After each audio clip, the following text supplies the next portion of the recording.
আশাবাদের গানের ছন্দে আনন্দের পথের যাত্রী যারা, পরম প্রেমময়ের প্রেমের ডোরে আনন্দ পরিবার গড়েন তারা।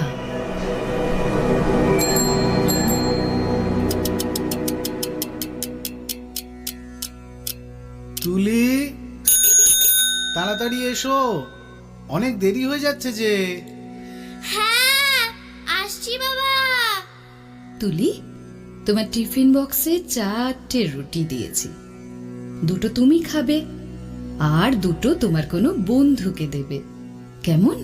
আমার বন্ধু তো টিফিন নিয়েই আসে মা। তোমার তো অনেক বন্ধু, যে আনতে পারবে না তাকে দেবে। বাবা বলেছেন না, সব সময় খাবার আগে খোঁজ নিতে হয় কেউ অভুক্ত আছেন কিনা, বুঝেছো? হ্যাঁ মা, বুঝেছি। এখন আসি। অজয়, অজয় বাবা একটু দাঁড়াও তো। বাবা, তুমি কিছু বলবে? হ্যাঁ, এই পত্রিকাগুলো সঙ্গে নিয়ে যাও তো, স্কুলের শিক্ষক আর গার্জিয়ানদের দেবে, বুঝেছো? বাবা, পত্রিকাগুলো যে সবাই পড়তেই চায় না, তাই তো? ঠিক বলেছো বাবা। যারা চায় তারা কেন বঞ্চিত হবে?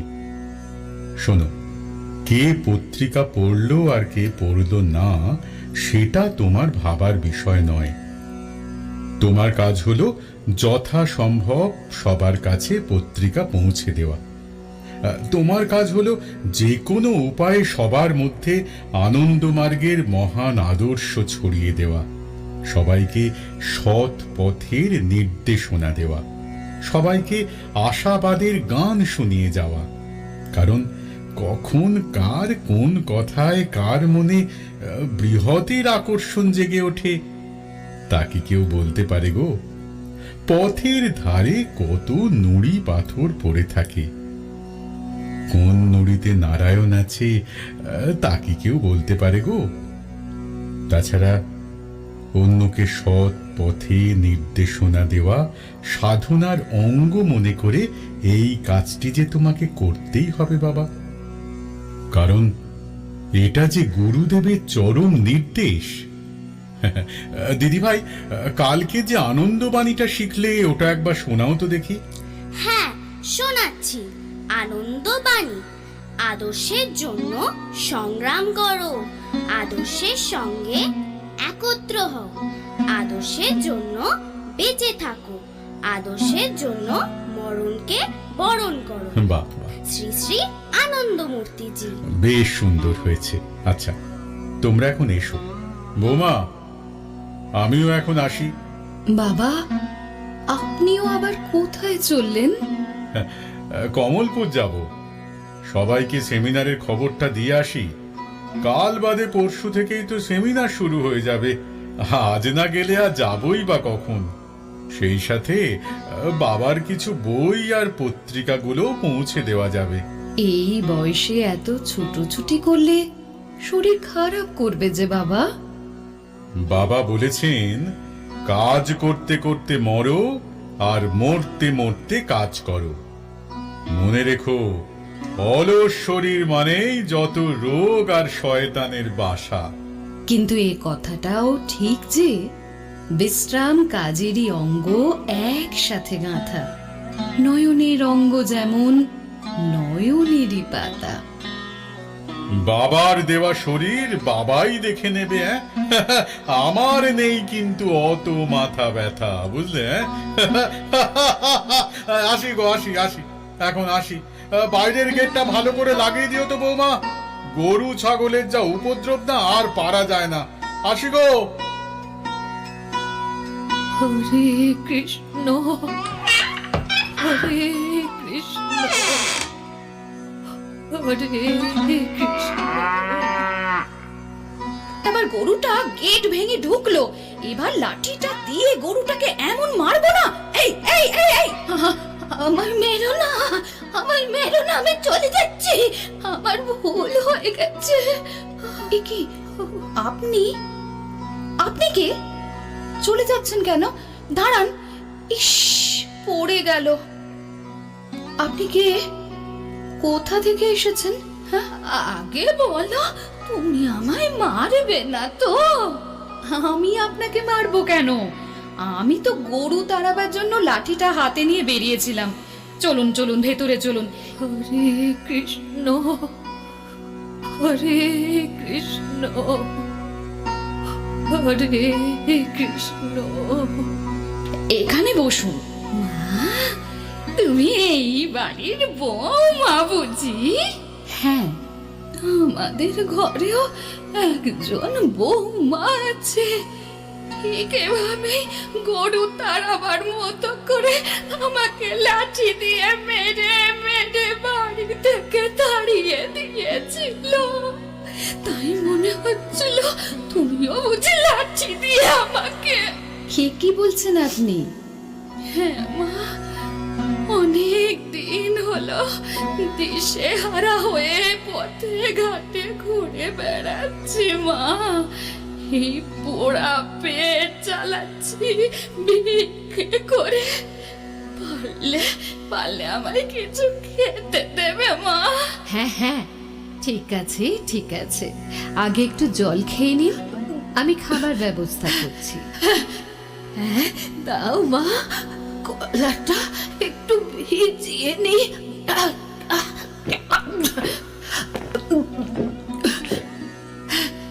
হরে কৃষ্ণ, হরে কৃষ্ণ, হরে কৃষ্ণ। আচ্ছা মাসিমা, আপনি তো বেশ ভালো ভক্ত মানুষ, কিন্তু তবুও কেন আপনার প্রতি বৌমার এত অন্যায় অবিচার? সে অনেক কথা মা, সে অনেক কথা। আচ্ছা বলুন তো, কি হয়েছিল আপনার জীবনে? তুমি এসব শুনে নিজের মনকে ভারী করতে চাইছো কেন মা? কেন? আপনার প্রতি যে এত অন্যায় হয়েছে তার প্রতিবাদ করতে হবে। বর্তমান সমাজে এটা একটা জ্বলন্ত সমস্যা, তাই এটার একটা বিহিত করতেই হবে। মনে হচ্ছে তুমি নিশ্চয় পারবে, নিশ্চয়। তাই বলছি, ঘরে আমার দেবতার মতো স্বামী আর একমাত্র পুত্র সন্তানকে নিয়ে সুখের সংসার ছিল, কিন্তু কোন অসৎ সঙ্গে পড়ে আমার পবিত্র ফুলের মতো ছেলেটি পড়াশোনা বন্ধ করে দিয়ে কোন এক রাজনৈতিক নেতার পোষ্য গুন্ডার খাতায় নাম লেখায়। নেশা কোন খারাপি কোনটাই তার বাদ থাকলো না। সেদিন থেকে দেবতার মন্দিরের মতো বাড়িতে, যেখানে কোনো দিন আমি সাহারের ছোঁয়া লাখিনি, সেখানে মদ মাংসের গন্ধে বাড়িটা নরকে পরিণত হয়ে গেল। মদমত্ত মাতালদের আড্ডাখানা হয়ে গেল। আমি তার প্রতিবাদ করি বলে বৌমা আমাকে লাঠি মেরে মেরে। ইস, আপনার এ কি দুর্ভাগ্য! অন্ধই মধুর বিপাকে আমার সোনার সংসারে এত বড় সর্বনাশ ঘনিয়ে এলো, তার হিসাব কিছুতেই মেলাতে পারছি না। আচ্ছা আচ্ছা বলো তো মা, আমি ঠাকুরকে এত ভালোবাসি, তবুও কেন আমার জীবনে এত কষ্ট যন্ত্রণা? আপনার এই কঠিন প্রশ্নের উত্তর তো একমাত্র সন্ন্যাসী দাদাই দিতে পারে। সন্ন্যাসী দাদা? তিনি কোথায় থাকেন? আমাকে আমাকে নিয়ে যাবে তার কাছে। আমি যে বড় অসহায়, সব কিছু হারিয়ে আজ আমি অনাথ হয়ে গেছি মা। নাথ যখন আছেন তখন আপনি অনাথ কি করে হতে পারেন মাসিমা?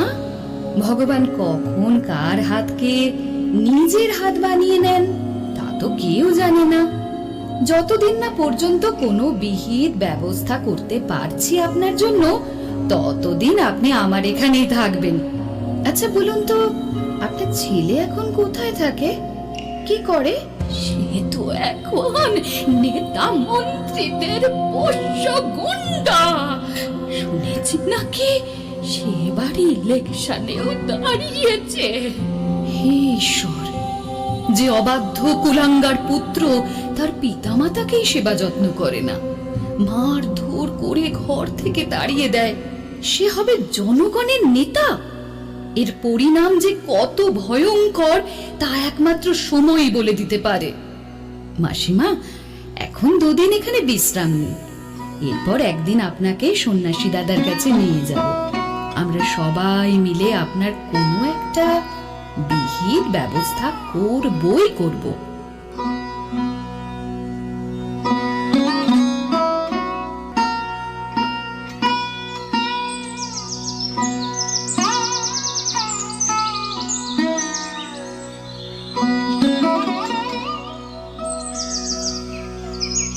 আবার দাঁড়ালে কেন বাবা? চলো। এবার যে তোমাকে একলাই পথ চলতে হবে মা তুলি। কেন? এই বাড়িতে আমার টিউশন পড়াবার আছে, তাই আমার যেতে একটু দেরি হবে। তুমি এই সোজা পথ ধরে হাঁটি হাঁটি পাপা করে বাড়ি পৌঁছে যাও, গিয়ে খাওয়া দাওয়া সেরে চুপটি করে ঘুমিয়ে পড়ো, বুঝলে? আচ্ছা ঠিক আছে বাবা, তাই যাচ্ছি। ও মাস্টারমশাই, ও মাস্টারমশাই, একটু দাঁড়ান, একটু দাঁড়ান। কি ব্যাপার? ইস, আপনাকে আমরা একেবারে গরু খোঁজার মতো খুঁজছি। গিয়েছিলাম আপনার বাড়িতে, কিন্তু গিয়ে দেখলাম আপনি বাড়িতে নেই, স্কুলে আছেন। ছুটলাম স্কুলের দিকে, ও মা, গিয়ে দেখি স্কুল ছুটি হয়ে গেছে। অগত্যা ছুটলাম আপনার বাড়ির দিকে, ভাগ্যিস রাস্তায় দেখা হয়ে গেল। দাদা দিদিমণিরা আজ যা খাটুনি গেল না। ও স্যার, ও স্যার, ও স্যার, ও স্যার, গাড়ি থেকে নেমে আসুন, নেমে আসুন, নেমে আসুন। হ্যালো অজয় বাবু। নমস্কার, আপনাকে তো ঠিক চিনতে পারলাম না। এনাকেই চিনতে পারলেন না?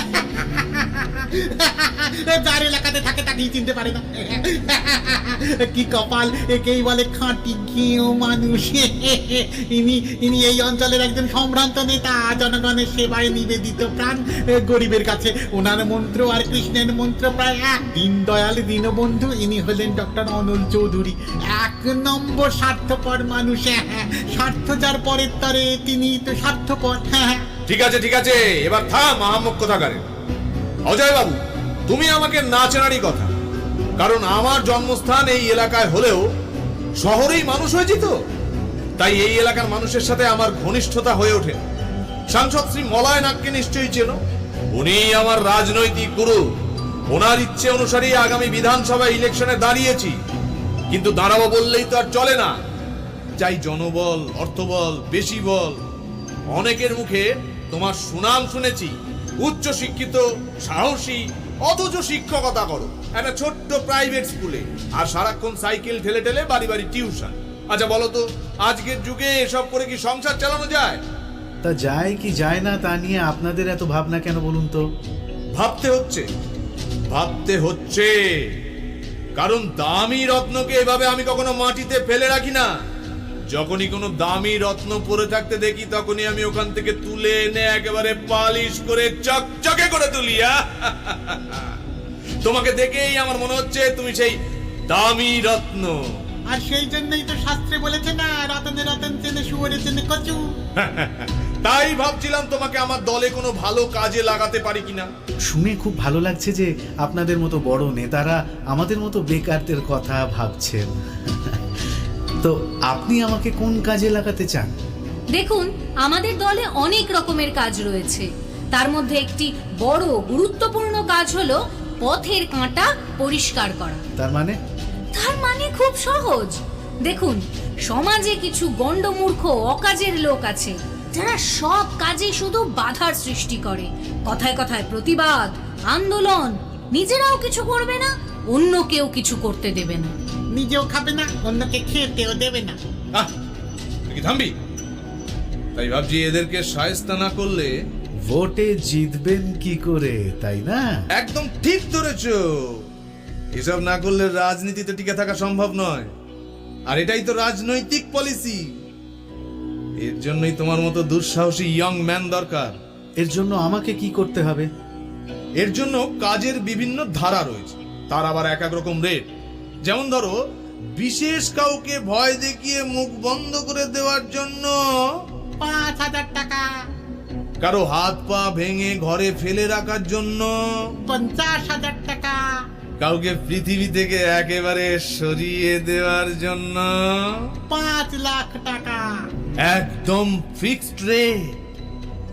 তাছাড়া এই কাজের পারফরমেন্স যদি মনের মতো হয়, তাহলে পাবে মোটা অঙ্কের ইনাম, যা কোনোদিন তুমি ভাবতেও পারবে না। তার মানে আপনারা আমাকে মস্তানির কাজে লাগাতে চান?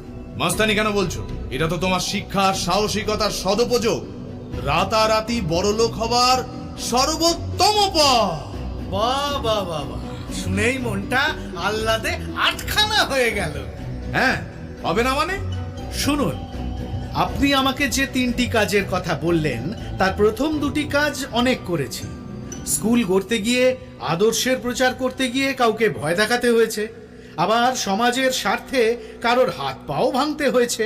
কিন্তু তৃতীয় কাজটির অভিজ্ঞতা আমার নেই, মানে খুন করা। তাই ভাবছি বৃহৎ স্বার্থে এবার সেই কাজটি করব। বাহ বাহ বাহ বাহ বাহ, তুমি করবে বলছো? হ্যাঁ, সাব্বাস! আমি তাহলে রত্ন চিনতে ভুল করিনি। এই, তোমরা কি বলছো? হ্যাঁ, কি বলছো? তোমরা কি বলছো বলো? একদম খাঁটি রত্ন পেয়ে গেছেন স্যার। আচ্ছা, আপনার হাতিয়ারটা একটু হাতে নিয়ে দেখতে পারি? হ্যাঁ অবশ্যই, আপনাকে তো অপারেশনের জন্য একটা দেওয়াই হবে। আমি প্রথমেই কাকে খুন করব জানেন? কাকে? আপনাদের মতো ক্রিমিনাল নেতাদেরকে। কি বলছো? হ্যাঁ, যারা আমাদের মতো বেকারদের বেকারত্বের সুযোগ নিয়ে, নিরীহ সাধারণ মানুষের সরলতার সুযোগ নিয়ে তাদের অমানুষ করছেন, প্রতিবাদের ভাষাকে স্তব্ধ করতে প্রাণ কেড়ে নিচ্ছেন, তাদেরকেই আগে শেষ করব। কি করছো? বাবা গো! বন্ধ করো, বন্ধ করো বলছি। বাহ বাহ বাহ, আমি তো কয়েকটা ব্ল্যাঙ্ক ফায়ার করে আমার দক্ষতার পরিচয় দিলাম মাত্র, তাতেই এত ভয়? নিজের জীবনের প্রতি এত মায়া? অন্যের জীবন কেড়ে নিতে মায়া হয় না আপনাদের? অনুকম্পা হয় না আপনাদের হৃদয়ে? কত বড় স্পর্ধা! আমাকে টাকার লোভ দেখাচ্ছেন, সেও আবার মানুষকে খুনের বিনিময়ে। হ্যাঁ, এই আমাদের হবু জনপ্রতিনিধির চরিত্র? এই হবে জনগণের নেতা? এমন নেতা সমাজে জন্মাবার আগেই তাকে আঁতুর ঘরে গলা টিপে মেরে ফেলা উচিত। পিপিলিকার পাখা গজায় মরিবাড়ি তরে।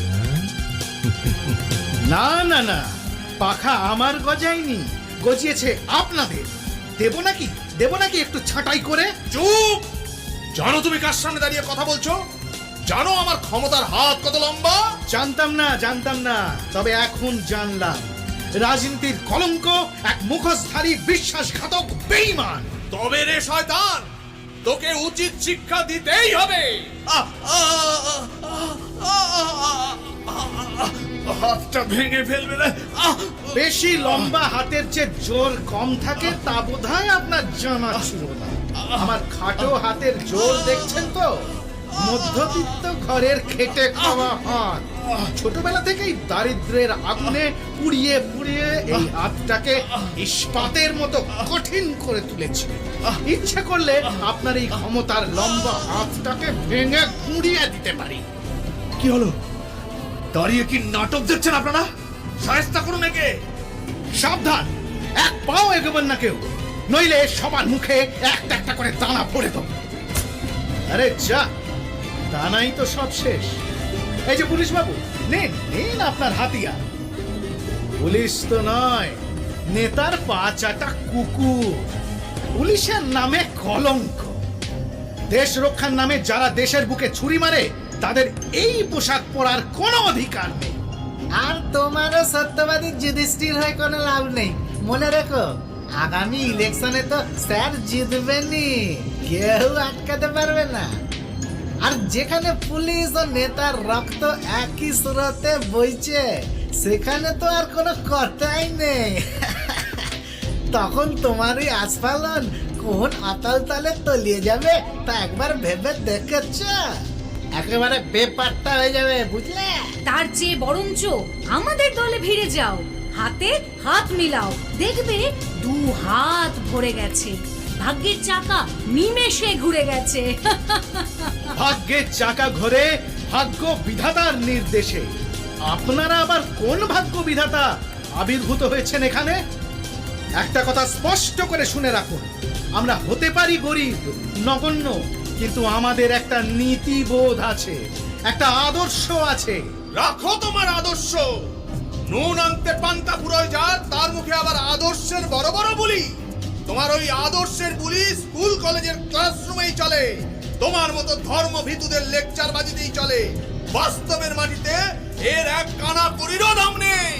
ওই আদর্শ নিয়ে অন্ধ গলিতে পড়ে থাকাটা জীবন নয়। জীবন সেখানে যেখানে টাকা আছে, প্রাচুর্য আছে, ক্ষমতা আছে, ভোগ বিলাস আভিজাত্য আছে। শুধু আবেগ দিয়ে জীবন গড়া যায় না, বুঝলে? বলো তো, তোমার আদর্শ তোমাকে কি দিয়েছে? হ্যাঁ বলো বলো, আমরাও জেনে একটু ধন্য হই। কি দেয়নি বলুন? কিন্তু দুঃখের বিষয়, এই আদর্শ জগৎ কল্যাণে যা দিয়েছে তা বোঝবার মতো ক্ষমতা আপনাদের মদ আর অর্থের নেশার আড়ালে সব হারিয়ে গেছে। তবুও বলছি, এই আদর্শ আমাদের দিয়েছে জগতের সর্বকালের সর্বশ্রেষ্ঠ সর্বরোগের মকরধ্বজ সর্বাত্মক জীবন দর্শন। যে দর্শন মানুষকে মানুষের মতো মানুষ হয়ে সমাজে মাথা উঁচু করে বাঁচতে শিখিয়েছে, অন্যায়ের বিরুদ্ধে লড়তে শিখিয়েছে, সর্বোপরি পরমার্থ লাভের সর্বোত্তম পথের সন্ধান দিয়েছে। আমরা সেই আদর্শের বীজ বপন করে চলেছি শিশু মনে, যারা আগামী দিনের ভবিষ্যৎ। তাদের মনে এই শিক্ষার আলো জ্বালিয়ে দেবত্বে উত্তরণের পথ প্রশস্ত করে দিচ্ছি। তারাই হবে আগামী দিনের আদর্শ নেতা, যারা আপনাদের মতো কংসদের দমন করে গড়ে তুলবে এক শোষণ মুক্ত আদর্শ মানব সমাজ, গড়ে তুলবে বিশ্ব আনন্দ পরিবার। মনে রাখবেন, আপনাদের মতো কংসদের বধিবে যারা, তারা আজ গোকুলে নয়, তারা দিনে দিনে বেড়ে চলেছে আমাদের প্রতিটি স্কুলে স্কুলে, প্রতিটি আনন্দ পরিবারে। একটি দুটি করে নয়, হাজারে হাজারে আমাদের স্কুল, আমাদের আনন্দ পরিবার হলো আদর্শ মানুষ গড়ার কারখানা। তাই বলছি, ওরে কংসের বংশধর, ধ্বংসের পথ ধরে নয়, আদর্শের পথ ধরে চল, জীবন তোদের ধন্য হয়ে যাবে। রাখো তোমার লেকচার বাজি। শেষবারের জন্য একটা কথা বলে যাচ্ছি, আমি কোনোদিনও কারোর কাছে কিছু চেয়ে ব্যর্থ হইনি। তোমার ক্ষেত্রেও তার ব্যতিক্রম হলে কিন্তু তার পরিণাম হবে ভীষণ ভয়ঙ্কর। আমার নাম অনল চৌধুরী। অনল মানে হলো আগুন। আমার কাজের আর আমার কথার যে অবাধ্য হয় তাকে আমি জ্বালিয়ে পুড়িয়ে ছারখার করে দিই, তার সর্বনাশ করে দিই। বুঝেছো? আশা করি বুঝেছো। আমার নামও অজয়, যাকে অত সহজে জয় করা যায় না। আপনার মতো সামান্য মাটির প্রদীপের আগুনকে ফুঁ দিয়ে নিভিয়ে দিয়ে কিভাবে তাকে উচিত শিক্ষা দিতে হয় তা আমার ভালো করেই জানা আছে। বুঝেছেন? আশা করি বুঝেছেন। কেবলাকান্ত, বলুন স্যার। আমি কিছুতেই বুঝতে পারছি না যে একটা নগণ্য কপর দক্ষশূন্য মানুষ হয়েও সে এত শক্তি ধরে কিভাবে। তার এত রক্তের জোরটা কোথায়? ও সব কিছু নয় স্যার, এ হলো মাতালের প্রলাপ। ও হলো আপনার চেয়েও বড় মাতাল। ওই শিমুলপুর আশ্রমে একজন সন্ন্যাসী থাকেন না, সেই সন্ন্যাসী ওকে আফিমের নেশা গিলিয়ে বোধ শক্তিহীন করে দিয়েছে। নইলে এত বড় সুবর্ণ সুযোগ কি কেউ হারায়? হাতের লক্ষ্মী কেউ পায়ে ঠেলে দেয় নাকি? হ্যাঁ, কি বলছিস? সন্ন্যাসী ওকে আফিমের নেশা গিলিয়েছে মানে? ওই আফিমের কথা বলছি না স্যার। আপনারা যে বলেন না ধর্ম হলো আফিমের নেশা, সেই আফিমের কথা বলছি স্যার। সেই ওই ওই এলাকায় না ওর অজস্র শিষ্য আছে স্যার, যারা তাকে দেবতার মতো মানে। গ্রামের সব মানুষ তার কথায় ওঠে আর বসে, ওঠে আর বসে, ওঠে। তার অনেক অভিভাবকও আছে। তাই ওই সন্ন্যাসীকে যদি কোনোভাবে ছলে বলে কলে কৌশলে আপনারা বসে আনতে পারেন না, তাহলেই স্যার কেল্লা ফতে। এই এলাকায় আপনার সব ভোটার আপনার একেবারে হাতের মুঠোয় চলে আসবে। আরে মাস্টার মশাই আমার কোন ছাড়। ঠিক বলেছিস, ঠিক বলেছিস। এতদিন জানতাম তোর মাথায় শুধু গোবরই ভরা আছে, এখন দেখছি ওই গোবর একেবারে খাঁটি সোনায় পরিণত হয়ে গেছে রে। স্যার এবার কিন্তু কৌশল পাল্টাতে হবে। গরম হয়ে নয়, একটু নরম হয়ে কথা বলতে হবে। তাতে যদি কাজ না হয় তখন না হয় আঙুল একটু পাকালেই হবে। হ্যাঁ, এর মানে হলো কাঁটা দিয়ে কাঁটা তোলা। যে কোনো কৌশলই হোক ওই সন্ন্যাসীকে আমাদের বশে আনতেই হবে, আর সেই সফলতাই হবে সর্বরোগের মোক্ষম দাওয়াই। আরেকটি কাজ কিন্তু করতে হবে স্যার, কয়েকদিনের জন্য একটু জনসেবায় মন দিন। ওই বোতলের নেশা ছেড়ে একটু ভক্তি রস পান করুন, গ্রামবাসীদের সাথে জমিয়ে নাম সংকীর্তন শুরু করুন।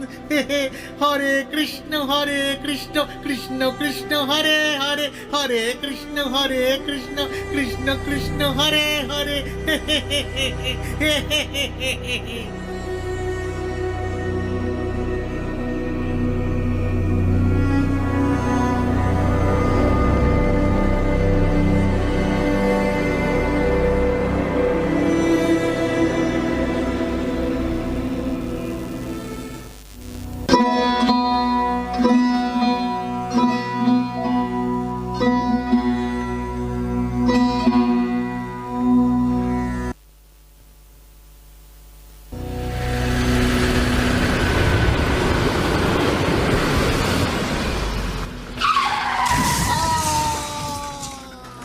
Accident accident!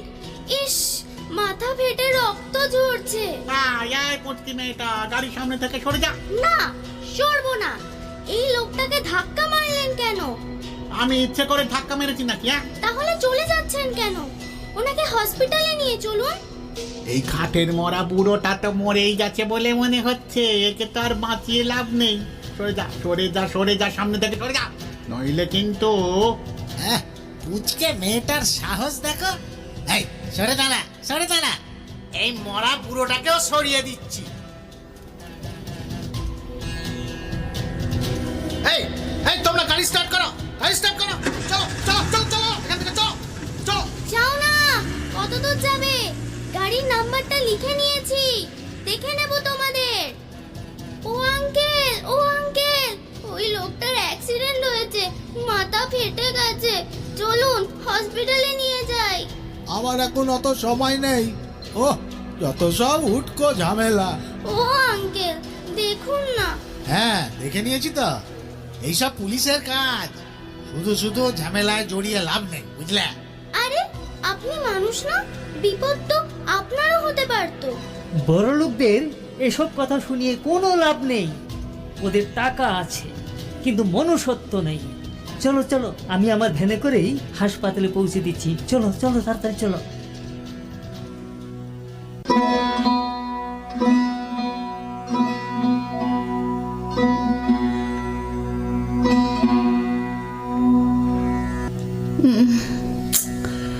আজ তুলির আসতে এত দেরি হচ্ছে কেন?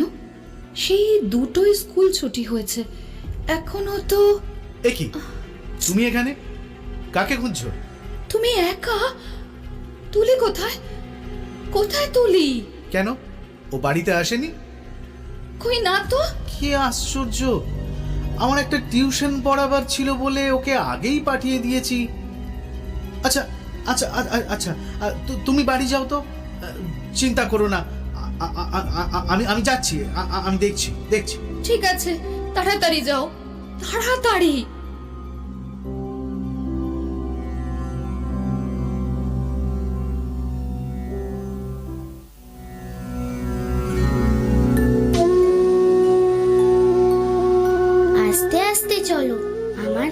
ভর দিয়ে। এখন আর কোনো কষ্ট হচ্ছে না তো দাদু? তোমার সেবায় আমার আমার শরীরের কষ্টটা তো কিছু দূর হলো দিদি ভাই, কিন্তু মনের কষ্ট তো দূর করা যাচ্ছে না। তুমি আমাকে বাঁচিয়েই মারলে, আমি মরে গেলেই বেঁচে যেতাম। শুধু শুধু তুমি আমার জন্য কত কষ্ট করলে দিদি ভাই। কষ্ট? তোমার এত কষ্ট দেখে আমার মনে কষ্ট হয়নি বুঝি? তুমি এখন ভালো হয়ে গেছো, তাই আমার মনে এখন কত আনন্দ। আচ্ছা দাদু, তোমার মনে এত কষ্ট কেন গো? তুলি, তুলি, ওই তো বাবাও এসে গেছে। তুলি, তুই এখানে এখানে কি করছিস মা? এনারা কে? বাবা বাবা, জানো এই দাদুটাকে একটা গাড়ি ধাক্কা মেরে ফেলে দিয়েছিল। আমি তাকে হসপিটালে নিয়ে যাওয়ার জন্য কতজনকে ডাকাডাকি করলাম, কিন্তু কেউ এগিয়ে এলো না। পরে এই ভ্যান কাকুর সাহায্যে দাদুকে হসপিটালে নিয়ে গেছিলাম গো। খুব ভালো করেছো মা। নমস্কার, আপনি এখন কেমন আছেন? আমি এখন ভালো আছি বাবা। মানুষকে ভালোবাসার মন ভগবান তোমাদেরকে দিয়েছেন, তাই তো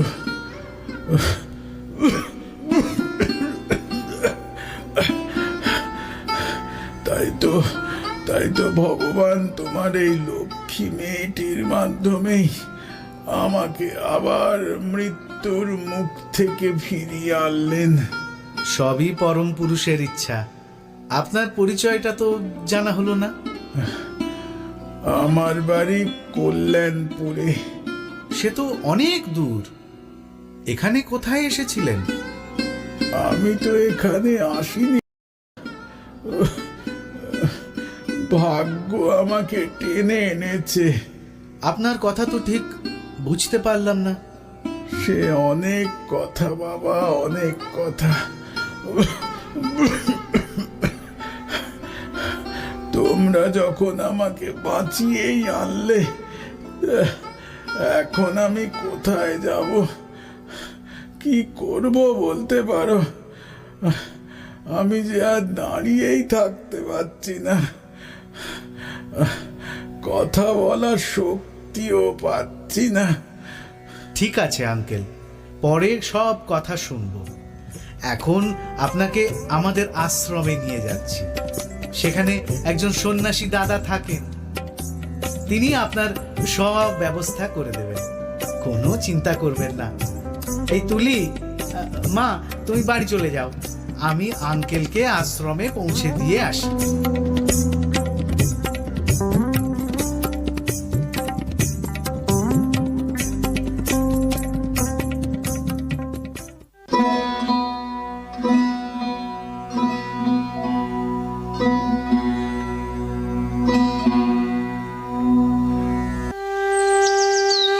কি দাদু, একা একা বসে কি ভাবছো শুনি?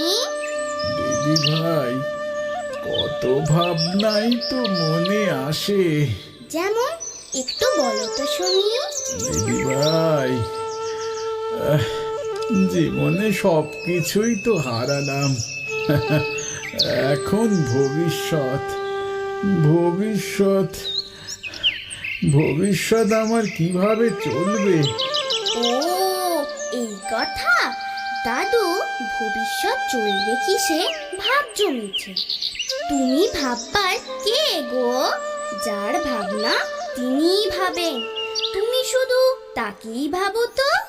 তাই তো চেষ্টা করি দিদি ভাই, কিন্তু যখন দেখি জীবনের সব অঙ্কগুলো যেন গরমিল হয়ে গেছে, কিছুতেই তার উত্তর মেলাতে পারছি না, তখন আর চিন্তামুক্ত হতে পারি না। আচ্ছা দাদু, তোমাকে একটা চিন্তামুক্ত হওয়ার মন্ত্র শিখিয়ে দিচ্ছি, দেখবে চিন্তা আর তোমার কাছে ঘেঁষতেই পারবে না। শিখবে তো? হ্যাঁ, অবশ্যই শিখবো। তাহলে চোখ বন্ধ করে বসো বসো। জোরে জোরে বলবে কিন্তু। চিন্তা বিলালে মন চিন্তামুক্ত রয়, শান্তি বিলালে জীবন শান্তিময় হয়।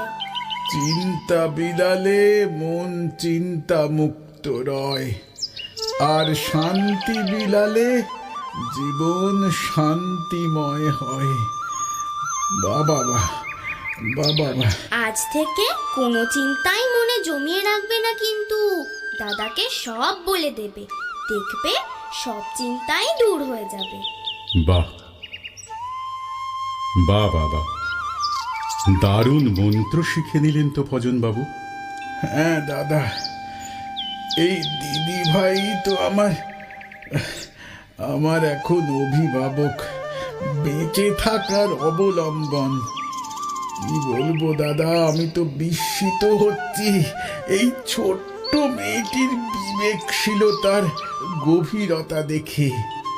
সেদিন দুর্ঘটনায় অবধারিত মৃত্যুর হাত থেকে আমাকে বাঁচিয়ে আনলো, প্রলেপ দিল আমার ব্যথায়, নিভতে দিল না আমার নিভন্ত প্রদীপকে, অকৃত্রিম ভালোবাসা দিয়ে ভরিয়ে দিল আমার জীবনকে। এর বিবেক বুদ্ধির কাছে আমার সমস্ত দুঃখ কষ্ট যেন হার মেনেছে। তাই তো মনে প্রশ্ন জাগে, ওরে বিবেক, শুনেছি তুমি নাকি সব মানুষের অন্তরে বাস করো। তাই যদি হয়, তাহলে সেদিন তুমি কোথায় ছিলে বিবেক, যেদিন পুত্র আর পুত্রবধূর অত্যাচারে আমরা স্বামী স্ত্রী দুজনেই গৃহহারা হয়েছিলাম? সেদিন তুমি কোথায় ছিলে বিবেক? বলো কোথায় ছিলে বিবেক, কোথায়?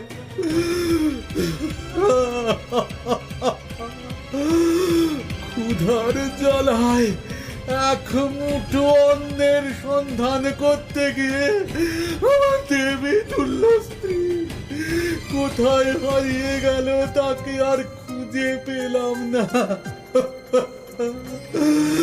সে কোথায়, কিভাবে আছে, মরেছে না বেঁচে গেছে, আমি কিচ্ছু জানি না, কিচ্ছু জানি না।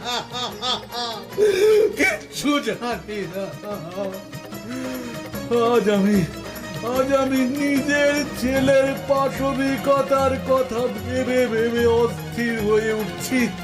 সে তো মানুষ নয়, একটা বিষ বৃক্ষ, যা মানুষের ক্ষতি ছাড়া কোনো উপকারে আসবে না।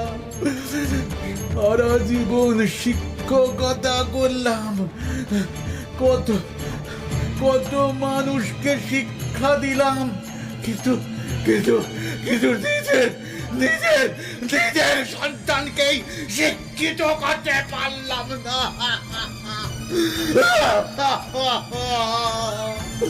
ব্যর্থ হলাম।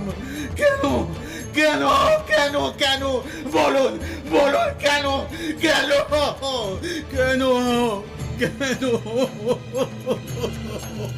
কি করছেন আপনি? উঠুন, শান্ত হন। আপনার সব প্রশ্নের উত্তর আমি দেব। আচ্ছা, আগে বলুন তো, আপনার ছেলে এখন কোথায় থাকে আর কি করে? সে তো এখন সাংসদ মলয় নাগের পোষ্য গুন্ডা। শুনেছি এবার নাকি ইলেকশনেও দাঁড়িয়েছে। দাদা, কয়েকজন লোক এসেছেন, আপনার সঙ্গে দেখা করতে চান। আচ্ছা ঠিক আছে, আসতে বলে দাও। আচ্ছা ভজন বাবু, আপনি একটু আশ্রমের ভেতরে গিয়ে বসুন। তুলি, তুমি একটু দাদুকে নিয়ে ভেতরে গিয়ে বসো তো। দাদাজি প্রণাম। এই তোমরা সবাই দাদাকে প্রণাম করো। হরে কৃষ্ণ হরে কৃষ্ণ। দাদা, তিনি হলেন সমাজসেবী ডক্টর অনুল চৌধুরী।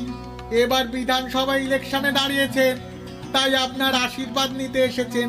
শুধু আশীর্বাদ নয় দাদা, আপনার বিশেষ সাহায্যও দরকার।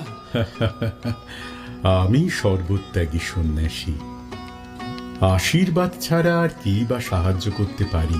আপনার দু চারটে কথাই আমার জন্য অনেক বড় সাহায্য হতে পারে দাদা। কি এমন সেই কথা? এই অঞ্চলে আপনার অজস্র ভক্ত শিষ্য রয়েছে, রয়েছে শিক্ষক সহ অনেক অভিভাবকগণ। আমার হয়ে তাদের যদি একটু উদ্বুদ্ধ করেন আমায় ভোট দেওয়ার জন্য, তাহলে আমিও তাদের সেবা করার সুযোগ পাবো, এই আর কি। বেশ ভালো কথা তো।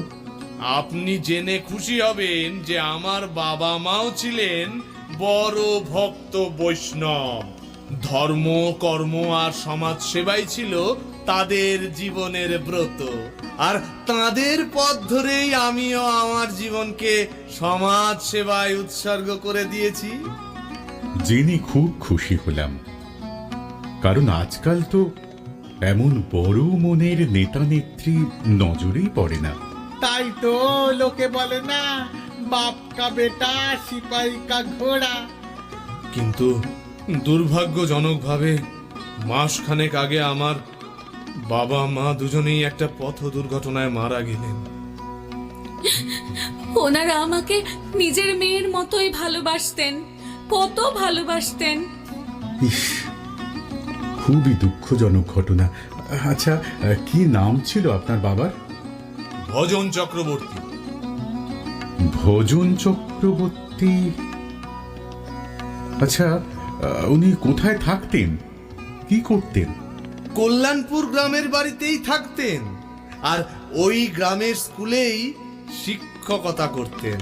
আচ্ছা, ওই গ্রামে ভজন চক্রবর্তী নামে আরো কোনো দ্বিতীয় ব্যক্তি আছেন নাকি? না না, আর কেউ নেই তো। কে কে কেন বলুন তো? না মানে, এবার পরিষ্কার বুঝে গেলাম আপনার বাবাই তাহলে মরে গিয়ে ভূত হয়ে আমার আশ্রমে আশ্রয় নিয়েছে। এ কি বলছেন দাদা? আপনিও আবার ভূত প্রেত এসব বিশ্বাস করেন নাকি? করতাম না, কিন্তু আজ বিশ্বাস করতে বাধ্য হচ্ছি। দেখতে চাও সেই জ্যান্ত ভূতকে? তুলি, তুলি, কি বলছেন দাদা? তোমার ভূত দাদুকে এখানে নিয়ে এসো তো। আসছি দাদা।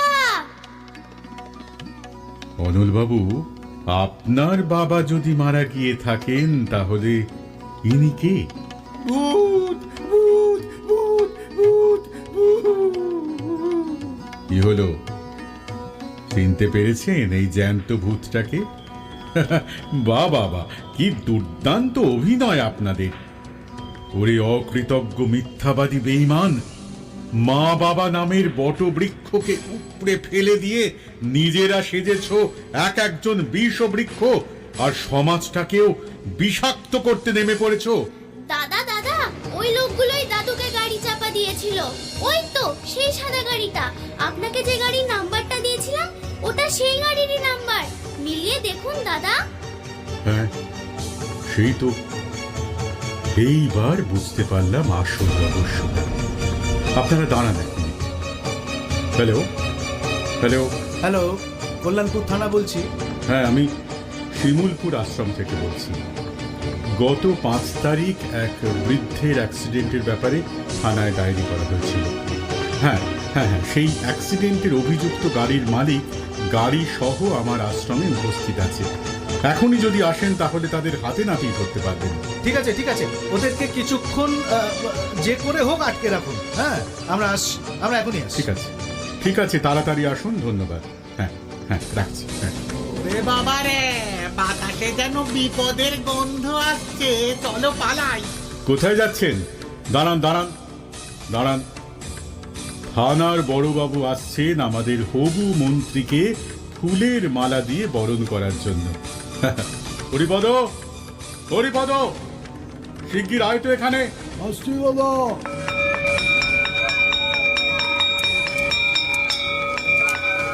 তুলি, তোমার স্কুল এখন ছুটি হয়ে গেছে। এখন তুমি বাবার সঙ্গে বাড়ি চলে যাও। ঠিক আছে দাদা, আজকে আমার নাচের ক্লাস আছে। আমার মা বাড়িতেই নাচের স্কুল খুলেছে, একদিন তোমরা সবাই দেখতে যাবে কিন্তু। ঠিক আছে, যাব। সাবধানে যেও। আমায় দেখেছিলেন দাদা? হ্যাঁ, ওই বাঁশের গুঁড়িটা নিয়ে এই গেটের মুখে দাঁড়াতো, এরা যেন কেউ পালাতে না পারে। হ্যাঁ ঠিক আছে দাদা, আমি থাকতে এখান থেকে একটা ইঁদুরও পালাতে পারবে না। এই ছোকরা, তুই রাস্তা আটকাবি আমাদের? দেখো বোকার কাণ্ড দেখো।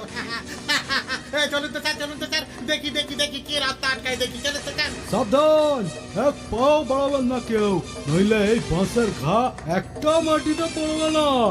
মনে হচ্ছে তোকে জমালায় পাঠাতেই হবে। আচ্ছা, দেখা যাক কে কাকে জমালয় পাঠায়।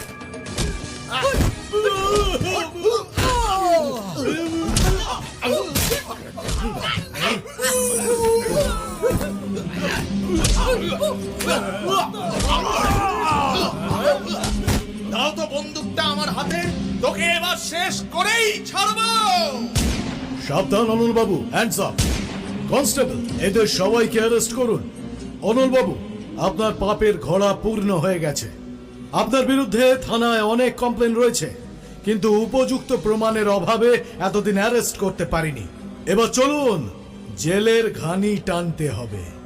বাবা, বাবা আপনি আমাদের বাঁচান, আমাদের ভুল হয়ে গেছে বাবা।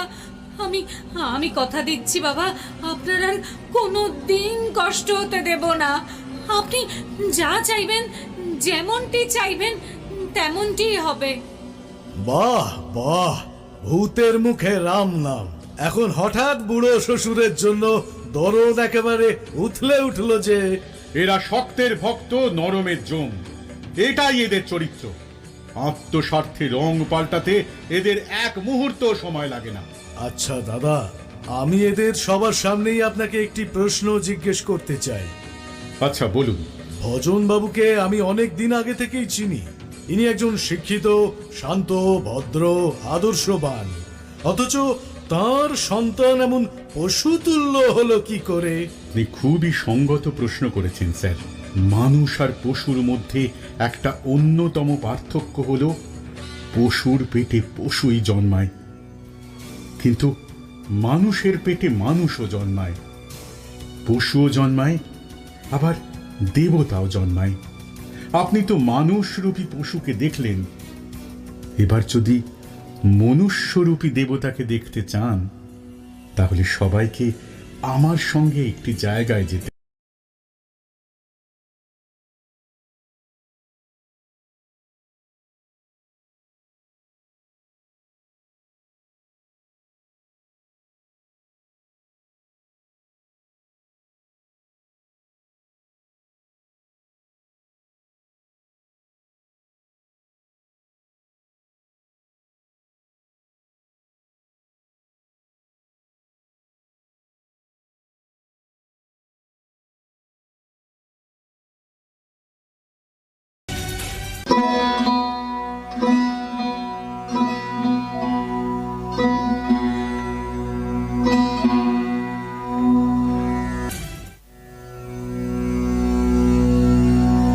এবারের অ্যানুয়াল ফাংশনের জন্য সিলেক্টেড গানের নাচগুলো একবার ভালো করে প্র্যাকটিস করে নাও তো।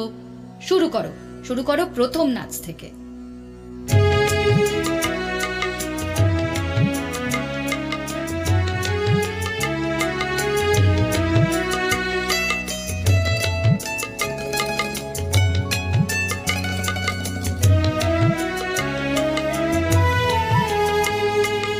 প্রভাতের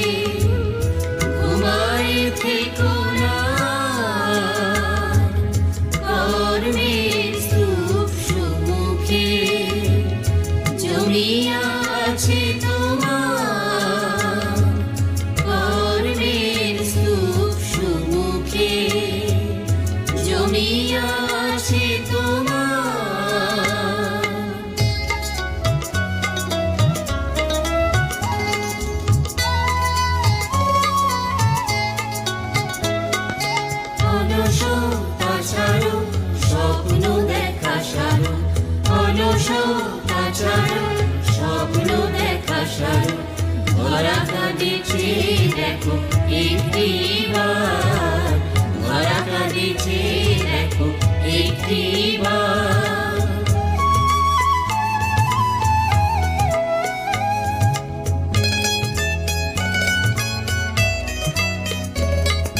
ঘুমাইছো কত যুগ ধরে,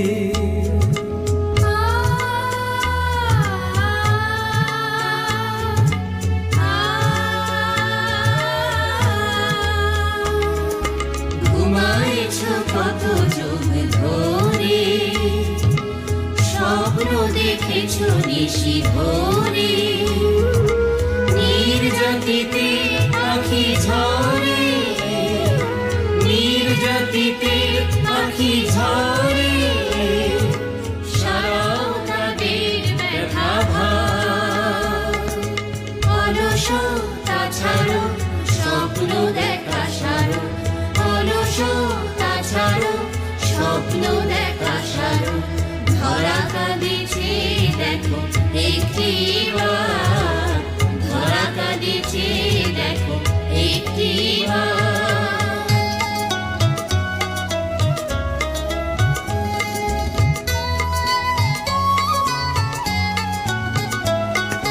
সেদিন এখন দূর নয়,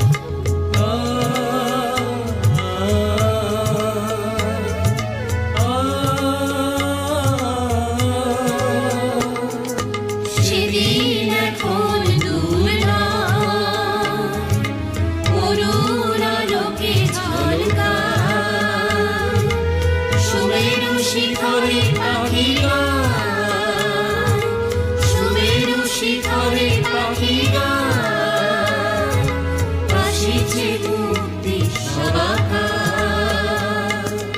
অলসতা ছাড়ো স্বপ্ন দেখা সারো, অলসতা ছাড়ো স্বপ্ন দেখা সারো, ধরা কাঁদিছে দেখো একটিবার, ধরা কাঁদিছে দেখো একটিবার।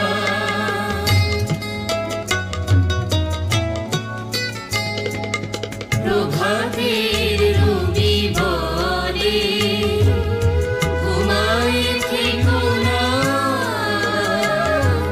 কর্মের স্তূপ সুমুখে জমিয়া আছে তোমার।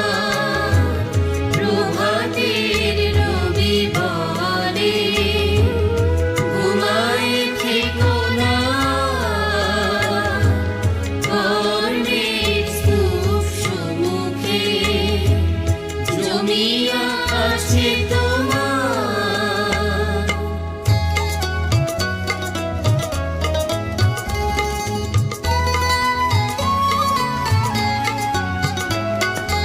অলসতা ছাড়ো স্বপ্ন দেখা সারো, অলসতা ছাড়ো স্বপ্ন দেখা সারো, ধরা কাঁদিছে দেখো একটিবার, ধরা কাঁদিছে দেখো একটিবার, ধরা কাঁদিছে দেখো একটিবার, ধরা কাঁদিছে দেখো একটিবার, ধরা কাঁদিছে দেখো একটিবার, ধরা কাঁদিছে দেখো একটিবার।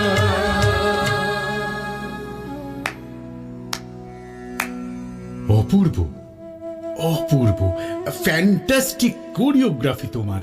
ও মা, দাদা এসেছেন, এত লোকজন নিয়ে হাজির হয়ে গেলেন যে হঠাৎ, ভাবতেই পারছি না। আমি এনাদেরকে দেবদেবীর মন্দির দর্শন করাতে এনেছি। দেবদেবীর মন্দির? এখানে দেবদেবীর মন্দির কোথায়? আছে, আছে, দেখাবো। তার আগে পরিচয়ের পালাটা সম্পন্ন হয়ে যাক। দুদিন আগে একজন নতুন মাসিমাকে যে আমার সাথে পরিচয় করালে, ওনাকে একটু ডাকো তো। মাসিমা, এখানে আসুন তো। দেখুন, সন্ন্যাসী দাদা এসেছেন। সন্ন্যাসী দাদা এসেছেন? সন্ন্যাসী দাদা এসেছেন? হ্যাঁ হ্যাঁ। অনলবাবু, দেখুন তো এনাকে চিনতে পারেন কিনা? তুমি এখানে? সরলা, তুমি তুমি এখনো বেঁচে আছো? আমি তো ভাবছিলাম তোমার সঙ্গে আমার আর কোনোদিন দেখাই হবে না। জানো জানো আমি তোমাকে কিরকম পাগলের মতো খুঁজেছি। মা, তোমরা আমায় ক্ষমা করে দাও। আমরা তোমাদেরকে অনেক কষ্ট দিয়েছি। ক্ষমা? আপনাদের ক্ষমা চাওয়ার কোনো অধিকার নেই। এখন জেলে বসে বসে ভগবানের কাছে ক্ষমা চাইবেন গিয়ে। ভজন বাবু, আপনারা কিছুতেই ওকে ক্ষমা করবেন না। হে ভগবান, আমি আমি এখন কি করি? কি করি? আমি যে বেদনাময় অতীতকে ভুলেই যেতে চেয়েছিলাম, কিন্তু আজ সেই অতীতই আমার সামনে এসে দাঁড়িয়েছে। তাকে সরিয়ে দেব এমন ক্ষমতা যে আমার নেই। অস্বীকার করব এমন উপায়ও যে নেই, কারণ আমি যে ওর গর্ভধারিণী মা। ছেলে অন্যায় করেছে, আর আমি মা হয়ে ক্ষমা করতে না পারলে আমি বা কিসের মা হলাম?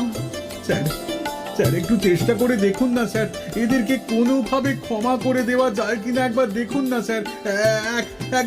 একবার দেখুন না স্যার। বাহ বাহ, একেই বলে মমতাময়ী মা আর দয়াময় পিতা। কিন্তু প্রশ্ন হলো, এনাদের সন্তানের মধ্যে এমন অদ্ভুত বিকৃত মানসিকতা সৃষ্টি হলো কেন? কেন? এ হলো পিতামাতার অন্ধপুত্র মোহ আর জড়বাদী শিক্ষার অভিশাপ। শুধু আত্মকেন্দ্রিক জাগতিক প্রত্যাশা নিয়ে সন্তানকে জড়বাদী শিক্ষায় শিক্ষিত করলে সন্তানদের মধ্যেও জাগে আকাশ ছোঁয়া জাগতিক প্রত্যাশা, অনন্ত চাহিদা। এনাদের মতো পুত্র মোহে অন্ধ পিতামাতা যদি সন্তানের সেই অনন্ত চাহিদার লাগাম টানতে ব্যর্থ হন, শাসন করতে ব্যর্থ হন, তবে তো সোনায় সোহাগা। সেই সন্তান কোনোদিন কোনো কিছুকে মূল্যায়ন করতে শেখে না। সে তো শুধু জগৎ থেকে নিতেই শেখে, দিতে শেখে না। তারাই হয়ে ওঠে এক একজন অকৃতজ্ঞ জড়বাদী দুর্বৃত্ত। এই অনলবাবু হলো সেই অকৃতজ্ঞ দুর্বৃত্তের এক মূর্ত প্রতীক। তাহলে ভবিষ্যৎ প্রজন্মের জন্য কি উপায়? হ্যাঁ, উপায় হলো সন্তানকে যদি মানুষের মতো মানুষ করতে হয়, তাহলে আদর্শ প্রাতিষ্ঠানিক শিক্ষার সাথে সাথে বাল্যকাল থেকেই তার মধ্যে বপন করতে হবে শুভ সংস্কারের বীজ, আরোপ করতে হবে ব্রহ্ম ভাবনা। তবেই তো তার মধ্যে ঘটবে ব্রহ্মের ব্যাপক বিকাশ, গড়ে উঠবে জগতের সর্বশ্রেষ্ঠ আলোকিত সন্তান, গড়ে তুলবে নতুন পৃথিবী। তাই তো কিভাবে শুধু সদিচ্ছার দ্বারা সন্তানকে মানুষের মতো মানুষ করা যায়, তার জ্বলন্ত নিদর্শন হলো সমরবাবু। এনার না আছে কোনো প্রাতিষ্ঠানিক শিক্ষা, না আছে কোনো আর্থিক সামর্থ্য। আনন্দমার্গের মহান আদর্শের সান্নিধ্যে এসে যতটুকু শিখেছেন, যতটুকু মনে রেখেছেন এবং ব্যবহারিক জীবনে তা কাজে লাগিয়েছেন, সন্তানের মধ্যে তার প্রতিফলন ঘটিয়েছেন। তাই আমাদের ভাই অজয় এই সাধারণ ঘরেই এক অসাধারণ ব্যক্তিত্বের অধিকারী হতে সম্ভব হয়েছে। আর আমাদের আদরের এই ছোট্ট তুলি, যে নাকি সত্যিকারেরই রক্তে মাংসে গড়া একটা রঙিন তুলি। এই ছোট্ট তুলিতে যে শুভ সংস্কারের রং লাগিয়ে দিয়েছেন আপনারা, দেখবেন দেখবেন সেই রঙেই ও একদিন জগৎবাসীকে রাঙিয়ে দেবে। তিল থেকে তিলোত্তমা হয়ে উঠবে, তাতে কোনো সন্দেহ নেই। স্বামীজি, আপনি যে দেবদেবীর মন্দির দর্শন করাবেন বলেছিলেন। ও আচ্ছা আচ্ছা, আমি তো ভুলেই গিয়েছিলাম সে কথা। আসলে স্যার, দেবদেবী তো আমাদের মধ্যেই রয়েছে। আমাদের মধ্যেই রয়েছে? হ্যাঁ, কবি বলেছেন না, কোথায় স্বর্গ কোথায় নরক, কে বলে তা বহুদূর। মানুষের মাঝেই স্বর্গ নরক, মানুষের মাঝেই সুরাসুর। অসুর হলো অশুভ শক্তির প্রতীক, যারা আত্মস্বার্থে সমাজকে শোষণ করে, মানুষকে কষ্ট দিয়ে আনন্দ পায়। অন্যদিকে দেবদেবী হলো শুভ শক্তির প্রতীক, যারা জগৎ কল্যাণের মধ্যে দিয়ে আনন্দ পায়। সাধনা, সেবা ও ত্যাগের মন্ত্রকে নিজের জীবনে প্রতিফলিত করে এক শোষণমুক্ত মানব সমাজ গড়ার লক্ষ্যে, সমাজে শান্তি প্রতিষ্ঠার লক্ষ্যে সংগ্রাম করে যায়। তারাই তো হলো এক একজন দেব এবং দেবী। জানেন তো স্যার, এই পরিবারের প্রত্যেকটি সদস্যই সেই মহান কাজে নিবেদিত প্রাণ। তাই এরাই হলো এক একজন দেব এবং দেবী। আর এই গৃহটি হলো সেই জীবন্ত দেবদেবীর মন্দির। এটি হলো প্রকৃত আনন্দ পরিবার। বাহ বাহ, আজ আমি এই জীবন্ত দেবদেবীর মন্দির দর্শন করে ধন্য হলাম। তাহলে আমরা এখন আসি স্বামীজি। নমস্কার। কনস্টেবল, তোমরা এই গুণধরদের সবাইকে প্রিজন ভ্যানে তুলে থানায় নিয়ে চলো। দয়া করে এই অধমকে ক্ষমা করুন আপনারা। অর্থের লোভে, ক্ষমতার লোভে অন্ধ হয়ে গেছিলাম আমরা। একটি বারের জন্য ভুল সংশোধনের সুযোগ দিন। আমরা আপনাদের অনেক কষ্ট দিয়েছি, অনেক পাপ করেছি। দয়া করে ক্ষমা করুন। আপনারা ক্ষমা করুন। ক্ষমা তোমাদের একটি শর্তেই করা সম্ভব। দয়া করে বলুন, কি সেই শর্ত? তোমরা কি পারবে আদর্শের পথ ধরে আদর্শবান মানুষ হতে? পারবে আদর্শ সন্তান রূপে জগতের সমস্ত অবহেলিত লাঞ্ছিত পিতামাতার কুলাঙ্গা সন্তানদের উচিত শিক্ষা দিতে? আপনার চরণ তলে আশ্রয় পেলে নিশ্চয় পারবো দাদা। জীবনে তো ভালো আদর্শের পথ পাইনি, তাই বিপথগামী হয়ে গিয়েছিলাম। আপনার মহান আদর্শের ছত্র ছায়ায় থেকে আমি শুধু মানুষের মতো মানুষ হতে চাই। এই পাপিষ্ঠ ঘৃণিত জীবন থেকে মুক্ত হতে চাই দাদা, মুক্ত হতে চাই, মুক্ত হতে চাই, মুক্ত হতে। সত্যি যদি তোমাদের মধ্যে শুভ বুদ্ধি জেগে থাকে, তাহলে এই ঘৃণিত পশুত্ব জীবন থেকে মুক্ত হয়ে দেবত্বে উত্তরণের পূর্ণ সুযোগ তোমাদের রয়েছে। একবার নিজেকে প্রশ্ন করে দেখো তো, তোমার মতো ক্ষমতালোভী, অর্থলোভী, মদমত্ত মাতাল যদি দেশের নেতা হয়, তাহলে দেশের কি সর্বনাশটাই না হতে পারে। স্যার, ওরা যখন ভালো হতে চাইছে, তাহলে একবার সুযোগ দিয়ে দেখাই যাক না। আমিও তো সেটাই চাই। আমরা তো পাপীদের শাস্তি দিতে পারি, কিন্তু সংশোধন করতে পারি না। তাই আপনার সান্নিধ্যে সে অবশ্যই সংশোধিত হবে, সে বিশ্বাসটুকু আমার আছে। রত্নাকর দস্যু যদি বাল্মীকি মুনি হতে পারে, তো ও কেন পারবে না?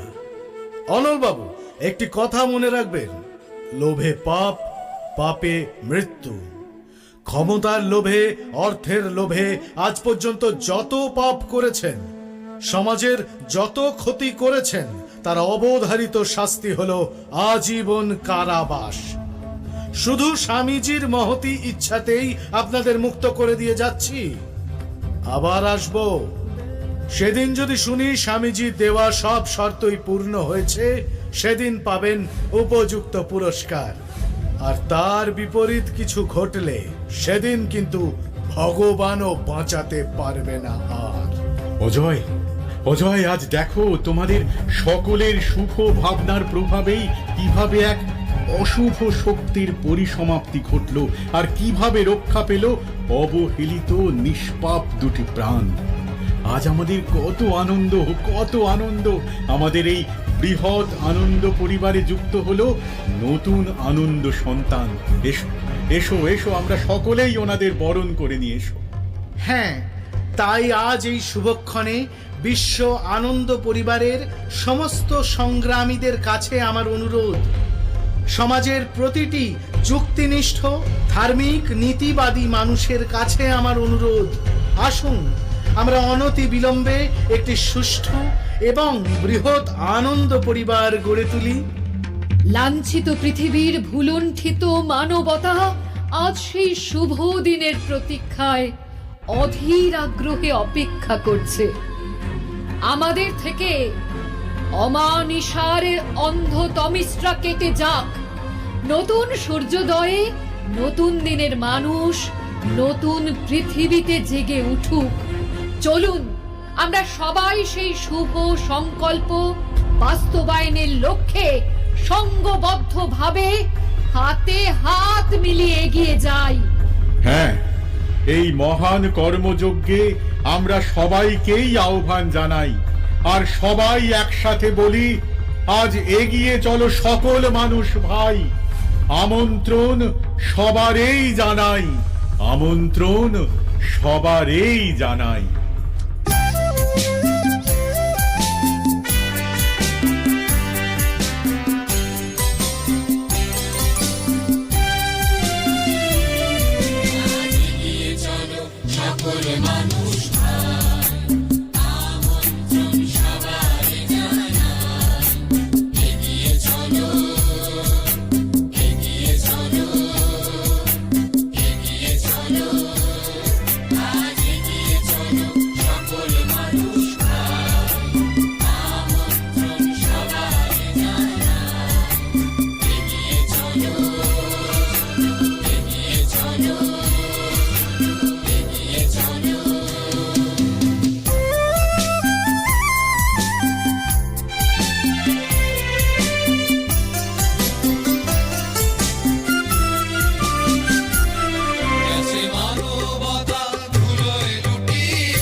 ওখানে দাঁড়াও।